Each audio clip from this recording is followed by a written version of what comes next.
After months of uncertainty, there was something comforting when I checked in at the cancer center reception for the first time. In the meeting with the oncologist, there were new words, lots of questions, but a sense of relief knowing that something could be done. It didn't really sink in until later that day when I had to make the calls to my friends and family.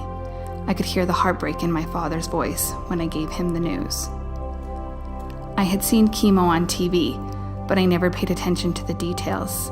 Because let's be honest, I was never going to get cancer. I had no idea what to expect. How long would it take? What are the rooms like? Does it hurt? Will people be throwing up in the chairs next to me? A week later, on my first day of treatment, I was sitting in the waiting room with my husband, looking around. It was packed, standing room only. It was easy to determine who the patients were, but almost everyone in there was with someone.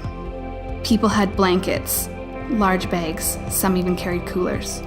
All I had was my purse, and I wondered what they were preparing for.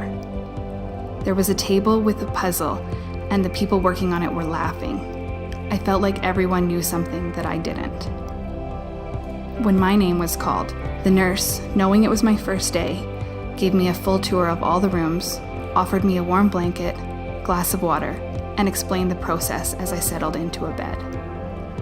I felt important as she sat with me during the first chemo injection, providing me comfort and the opportunity to ask all of my silly questions.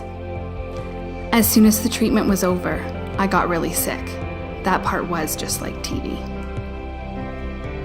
It didn't happen all at once, but over the next 6 months, I started to feel more comfortable despite all of the challenging treatments and side effects. I got to know the nurses and the other patients. There were 2 people with the same cancer as me that were often in treatment on the same days. I realize now how much those relationships meant to me.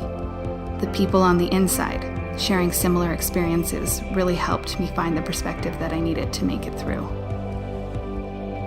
On my last day of treatment, I was sick and anxious for the 8-hour day to be over. But as I was sitting in the waiting room with my husband, my lunch cooler on the floor next to me, we were working on a puzzle and laughing as he found his 10th piece and I was still working on my first one.